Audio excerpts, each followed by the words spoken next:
Senang sekali saya Sofoni Lesti Pak Wisnu dapat memandu acara pada siang hari ini dalam rangka kuliah umum di bawah sorotan tema Kewirausahaan dan Pembangunan Ekonomi Indonesia. Yang kami hormati Bapak Halim Agus Sudibyo selaku Chairman dan CEO MNC Group. Yang kami hormati Dr. Agustina CH Kiai MSI selaku Ketua Sekolah Tinggi Agama Kristen Protestan Negeri Ambon. Untuk memulai acara pada siang hari ini, marilah kita berdoa terlebih dahulu dan doa ini akan dipimpin oleh Pendeta B.S. Brilliant. Kepada Ibu disilakan. Sebelumnya saya mohon maaf jika ada di antara kita yang bukan beragama Kristen, karena doanya akan dibawakan dalam kepercayaan dan iman Kristen. Kita berdoa. Bapa yang kami sembah, kami muliakan di dalam nama Yesus Tuhan dan Penyelamat kami dan dunia.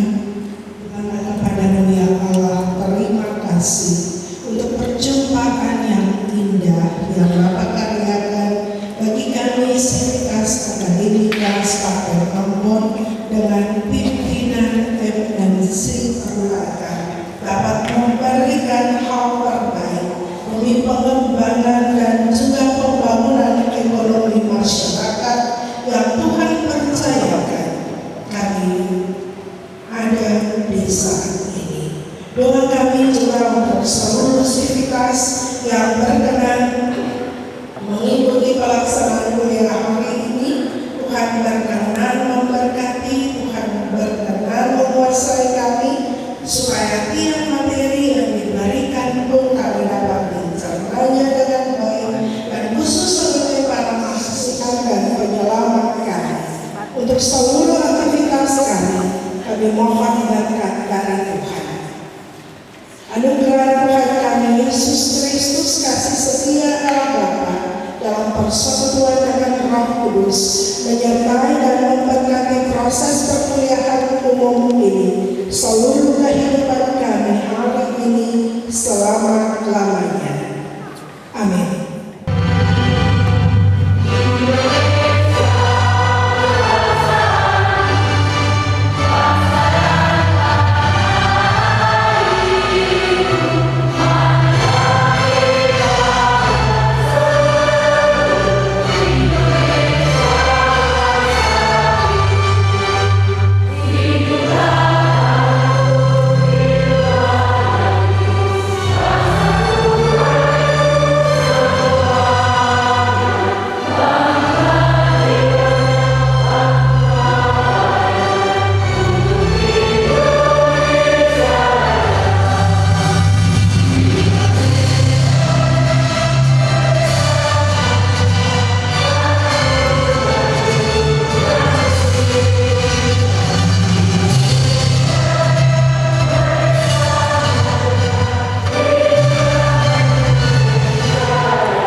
Yang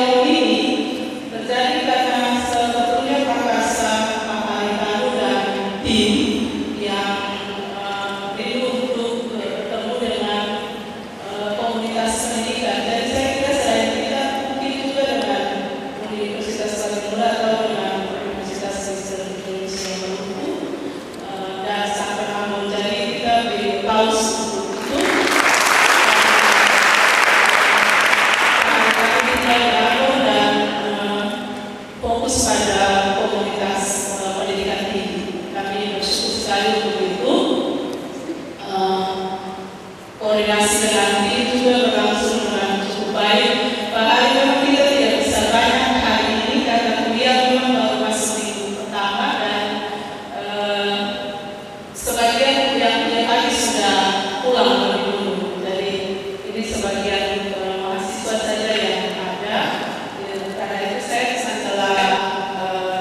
kuliah aktif di minggu-minggu mendatang, tetapi Bapak memang punya waktu hanya untuk ini, dan kami pahami sungguh hari jauh lebih sibuk untuk mengagendakan waktu itu. Jadi akhirnya kita menyesuaikan. Itu penting untuk saya sampaikan. Dan bagi kita semua ini kesempatan untuk belajar. Kita belajar membaca peluang usaha. Kita belajar untuk bagaimana manage mendatangkan hasil yang baik. Saya kira karena waktunya yang terlalu sedikit, atau karena kami memang sendiri mahasiswa ini, saya harap disimak dengan baik, karena peluang untuk saudara-saudara belajar dari orang yang memang sudah menggeluti dunia ini dan sukses. Saya kira ini masukan yang akan sangat berharga yang dapat saya sampaikan mengawali arahan dalam kuliah umum ini. Sekian dan terima kasih. Tuhan memberkati kita semua. Yang kita hormati bersama pimpinan Sekolah Tinggi Agama Kristen Protestan Negeri Ambon, Ibu Dr. Agustina Kristiana yang tadi sudah memberikan sambutan, dan berikut jajaran pengurus dari sekolah tinggi di sini, dan tentunya adik-adik mahasiswa sekalian yang saya banggakan semuanya. Puji Tuhan kita bisa bertemu pada kesempatan ini, meskipun baru masuk kuliah ya, kita bisa bertemu. Saya merasa senang sekali dan merasa terhormat bisa dan dibawa sekali. Dan tentunya saya juga seorang pengajar dari waktu kuliah di Kanada. Saya kuliah 5 tahun. Saya ngajar waktu saya saat saya sudah ngajar, saya ngajar. Kemudian waktu saya pindah ke Jakarta tahun 90, karena sebelum saya lepas, saya banyak mengikuti yang ada di Jakarta. Sampai hari ini saya sudah mengikuti yang lebih dari 150 perguruan tinggi. Jadi sudah dari Papua, juga di Maluku Utara, Aceh, dari mana. Saya aktif olahraga juga. Saya seorang ketua umum Federasi Futsal Indonesia. Mungkin futsal juga cukup populer di Maluku. Kemudian saya aktif di politik, tentunya ada alasan kenapa saya terjun politik. Tentunya salah satu alasan sangat penting adalah karena ingin berbuat sesuatu bagi bangsa dan negara. Ya, bagaimana Indonesia betul-betul bisa menjadi Indonesia maju. Karena hanya dengan Indonesia maju rakyat bisa. Baiklah, sebelum saya bicara tentang kewirausahaan, saya ingin memberikan gambaran tentang ekonomi kita dulu. Jadi ada yang tahu tentang ekonomi kita. Akibatnya apa? Banyak menguras devisa. Ya, devisa itu mata uang cadangan US dollar kita banyak berkuras untuk membayar luar negeri.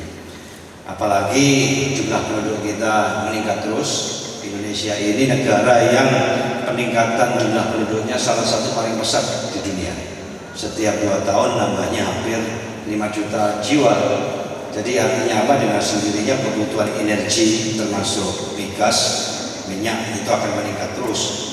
Kalau tidak diatasi, produksinya ditingkatkan, gap atau kebutuhan impor ini akan makin banyak. Tapi memasuki tahun 2012, ekonominya mulai melambat.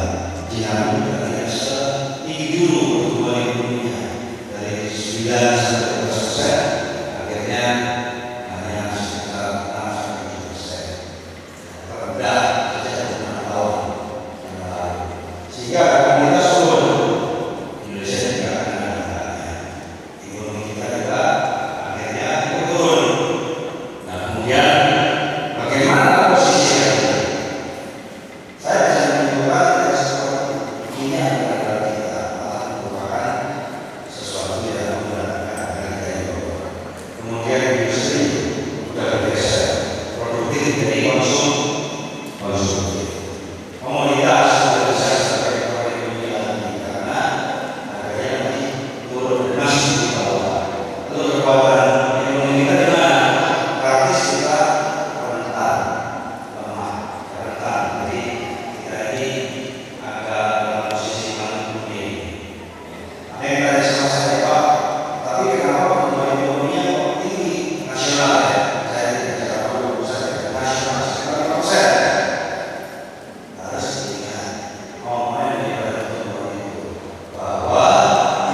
tiga dari perkembangan itu diserahkan oleh konsumsi, bukan hal yang produktif. Karena kenapa? Sebenarnya jumlahnya sangat besar. Yang saya katakan polanya menuju konsumtif. Jadi ketika masa bebas dilakukan, di saat masyarakat Indonesia super mayoritasnya belum siap dari sisi kesejahteraan dan dari pendidikan, akibatnya apa? Manfaat ekonomi banyak terpusat dan terfokus pada masyarakat yang punya uang dan punya kekuasaan yang pada umumnya kota-kota besar. Sehingga akibatnya apa? Terjadi kesenjangan sosial. Kota-kota besar seperti Jakarta, Surabaya, ya, kemudian Makassar, dan juga akhirnya yang apa dari situ saja. Padahal Indonesia punya penduduk 250 juta lebih, dan mayoritas mereka berada di daerah. Kita ini punya 514 kabupaten kota, banyak sekali di Indonesia. Dan mayoritas masyarakat kita di kota-kota di kota besar tinggalnya. Yang pada umumnya pembangunannya tertinggal dan kesejahteraannya juga tertinggal. Artinya apa? Artinya kira-kira kekuatan ekonomi kita ini terbatas hanya tempat-tempat tertentu di kota besar. Ibaratnya begini, kalau lihat tadi video profilnya Mercy Group, perusahaan saya 100 ya, gambarnya. Yang kuat cuma 2, yang 98 nggak kuat, ya nggak mungkin jadi besar. Karena harus bantu menopang yang 98 tadi. Ya bisa besar. Itu apakah di Indonesia? Ini saya alami juga. Jadi pada waktu saya membangun Mercy Group, saya tahu kekuatan awalnya di 1-2 perusahaan. Oleh karena kemudian saya perkuat yang lainnya kecil-kecil saya besarkan, sehingga bilangnya jadi banyak kekuatan daripada Mercy Group. Tonggak-tonggaknya atau pilar-pilarnya itu sekarang sudah banyak perusahaan. Indonesia seharusnya dibangun juga seperti itu. Kalau kekuatannya di sebagian kota, nggak mungkin kita bisa maju. Nah, sekarang ini saya tegaskan di sini. Kata-kata maju ini penting. Pentingnya begini. Kita sudah merdeka 70 tahun lebih, tapi sampai hari ini masih sebagai negara berkembang. Betul ya? Betul ya? Iya. Kita sudah merdeka 71 tahun lebih, tapi masih statusnya negara berkembang. Dan berkembangnya itu di tengah-tengahnya pun juga tidak, di bawahnya tengah-tengah, di bawahnya rata-rata.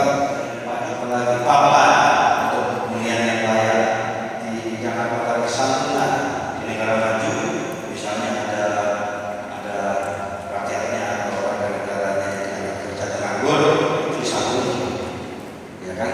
Kalau misalnya sakit, diberikan layanan kesehatan yang layak, sangat cukup. Kalau misalnya kamu yang awal kuliah, kita tidak bicara akses lagi, kuliah atau nyawa untuk kuliah dibiayai oleh pemerintah, ada yang sebagai subsidi, ada yang sebagai negara. Itu ada bisa dilakukan kalau negaranya maju, karena negara maju punya kekuatan ekonomi di dalam itu. Jadi artinya apa? Selama Indonesia maju, kita bisa mau membantu masyarakat dalam dasar dengan kesehatan dan arti yang terbaik, yang pekerjaan menjadi santunan sebagai kesehatan yang layak, tidak bisa. Untuk kemudian memberikan santunan atau beasiswa kepada masyarakat yang tidak bisa kuliah, tidak punya kekuatan. Jadi ada satu tantangan perkembangan itu adalah bagaimana kita bisa menjadi Indonesia sebagai negara maju. Karena kalau bisa maju, Indonesia makmur rakyatnya. Sementara kita sudah berdikasi lama untuk menjadi maju masih jauh. Yang sudah saya jelaskan. Kemudian bagaimana caranya membuat kita menjadi maju? Daerah khususnya. Jadi tidak bisa adalah yang terkait dengan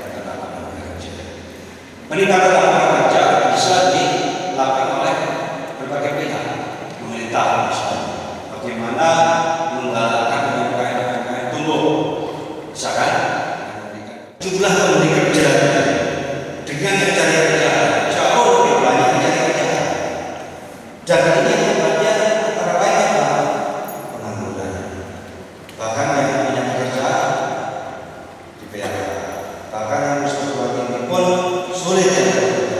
Banyak kerja dan yang berbara kesejahteraan tidak sesuai dengan karena gaji tidak naik. Teori gaji naik itu tambah kalau terjadi keseimbangan antara pemberi kerja dan yang cari kerja. Di Indonesia itu jumlah pemberi kerja dan yang cari kerja jauh lebih banyak cari pekerjaan. Makanya gaji mau terus. Sudah begitu pemberi kerjanya kebanyakan di kota-kota besar, sedikit lebih sedikit di daerah. Idealnya lagi bagaimana pemberi kerjanya itu lebih banyak dari pemberi kerja, seperti di Singapura. Ini contoh lulusan perguruan tinggi di sana kalau lulus bekerja gajinya bisa langsung 20 juta. Di Thailand di Malaysia 19 juta. Karena kenapa? Pemberi kerjanya lebih banyak dari pemberi kerja. Jadi kalau employer yang pemberi kerja mau cari karyawan yang murah di bawah 1 juta bisa 5 juta, mereka carinya TKI, yang benar-benar sudah orang sana mau belajar. Jadi ini dari konsekuensinya di Indonesia kalau bicara masyarakat itu supaya naik, kita harus menciptakan pemberi kerja dan bekerja sebanyak-banyaknya. Antara lain bagaimana generasi muda itu bisa melihat salah satu cara menjadi entrepreneur atau wirausaha. Jadi supaya kalau nanti ada bisa-bisanya di Indonesia tambah 100.000 wirausaha kita bicara. Saya itu ya pada waktu membangun MNC Group, saya mulanya di Surabaya bulan November tahun 89. Ya, kemudian saya lihat karena pada zaman itu ekonomi kita terlalu terkonsentrasi di Jakarta. Saya tahun 90 bulan Februari saya pindah Jakarta. Ya tidak tahu Jakarta, tidak pernah mengenal Jakarta, pokoknya nggak tahu apa-apa Jakarta. Saya tetap aja lari, saya pindah ke Jakarta. Ya, saya berusaha untuk memahami Jakarta, kemudian saya kerja keras, ya, saya masuk kantor pagi, saya pulangnya pagi, karena masih belum apa-apa, masih kecil perusahaannya, uangnya juga masih sedikit. Saya kerjakan semua, direktur utamanya saya, direktur keuangannya saya pegang sendiri. Ya dulu saya perusahaan sekuritas, kemudian yang pegang dealing room saya sendiri, yang buat riset saya sendiri, semua saya kerjakan sendiri, ngirit. Ya kan? Ada orang bilang sama saya, Pak, susah, kalau nggak punya modal itu susah. Enggak juga itu. Modal itu harus dipupuk, harus diusahakan. Saya kasih contoh ya. Ini argumentasi yang tepat sebetulnya. Pada umumnya generasi kedua, jadi ada orang yang mapan, generasi pertama, dia yang bangun dari nol. Kemudian setelah dia pensiun, diteruskan sama anak-anaknya. Anak-anaknya masuki generasi kedua kan. Pada umumnya, malah generasi kedua itu tidak bisa membawa perusahaannya lebih baik. Malah yang kemudian menurunkan. Coba perhatikan di seluruh dunia.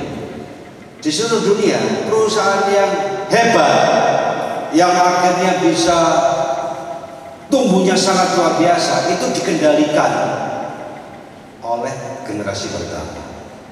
Begitu masuk generasi kedua, biasanya turun. Bahkan ada yang tutup. Di Indonesia juga banyak. Lemah, ini contoh ekstrimnya ya.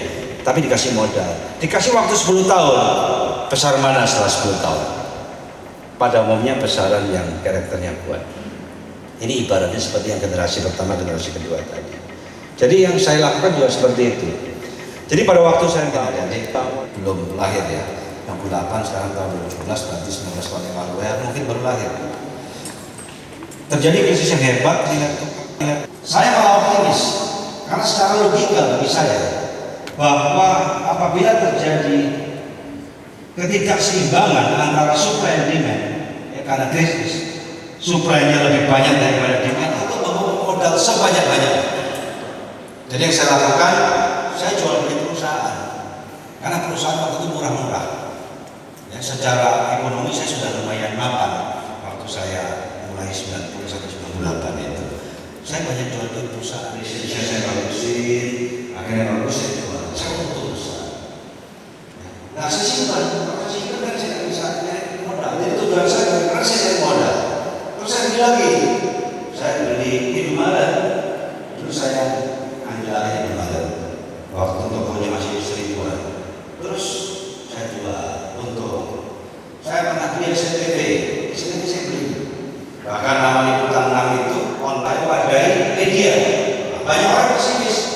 Anda tidak pernah sekolah media, tidak punya pengalaman media, tapi saya tidak hendak juga, karena kalau kita memang saya katakan sukses itu mudah, jadi pengusaha itu mudah, tapi tidak gratis. Kalau sepanjang saya berusaha, sepanjang saya konsisten, terus menerus tanpa putus.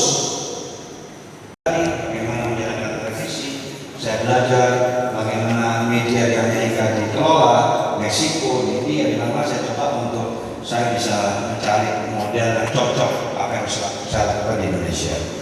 Dan akhirnya saya terapkan, akhirnya MNC berkembang. Tahun 2007 saya coba belikan, saya catatkan sahamnya dulu, saya efek, akhirnya saya menggunakan properti, terus saya menggunakan jasa keuangan, jasa servis, akhirnya seperti MNC berbeda hari ini.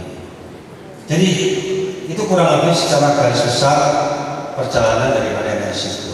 Kalau kita melihat yang lain, sama sebetulnya.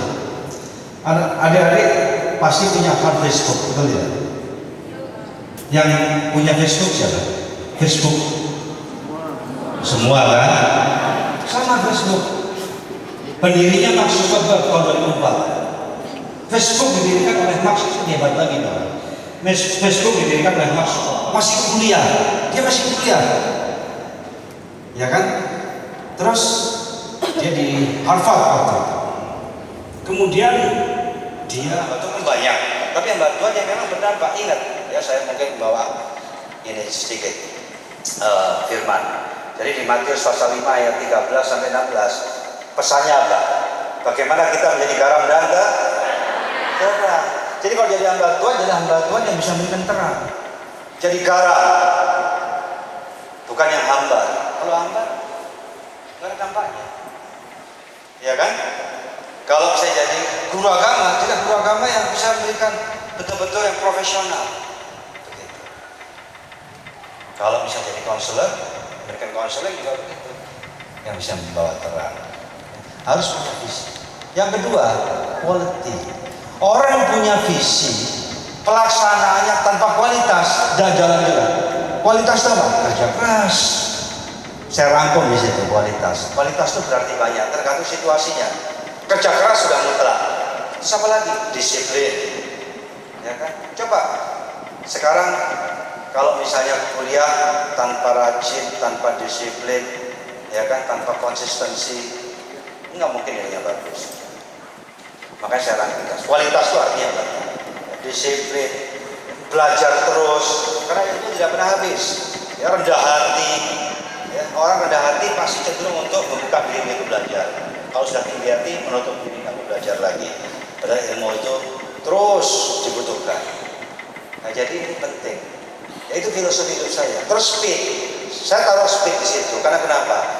Zaman sekarang ini zaman globalisasi dan zaman persaingan, khususnya kalau di dunia usaha. Jadi kita harus cepat, nggak bisa kerjanya lambat. Ya, makin cepat makin bagus, tapi harus sudah terjadi. Kalau tidak salah, bahkan di Alkitab pun ada 365 kali secara langsung ataupun tidak langsung dikatakan jangan takut. Betul tidak? Memang nggak boleh takut. Jadi artinya tiap hari tidak boleh kita maju dengan iman sehingga kalian bisa berhasil. Ya, sekian. Terima kasih. Tuhan berkati. Shalom. Terima kasih Bapak Heri Sudibyo. Kami mohon agar Bapak tetap di atas panggung untuk menyerahkan bantuan dana pendidikan kepada 10 mahasiswa terpilih dari Sekolah Tinggi Agama Kristen Protestan Negeri Ambon. Dan kepada 10 mahasiswa yang namanya saya baca, Iwan Ansarani, yang dalam program Salwe Musa, yang ke-7 Andre Patricia Ramsi, yang ke-8 Eva Sari Indonesia, yang ke-9 Natalia Debuna, dan yang ke-10 Esi Tim Mauli Siharo. Selain itu kami juga mengundang ketua Sekolah Tinggi Agama Kristen Protestan Negeri Ambon untuk naik ke atas panggung dan mendampingi Pak Kani menyerahkan bantuan.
ya itu ya gampang aja gitu. Seperti saya misalnya dari sebelum bawah, bagaimana kita kemudian modal sebenarnya kita bangun satu grup yang sudah jadi modal itu dicari. Jadi mindsetnya harus dirubah bahwa sukses itu mudah tapi yang gratis itu bukan dengan uang, tapi kita harus berusaha, kita harus berjuang dan ingat modal itu harus dicari, bukan kemudian datang sendiri.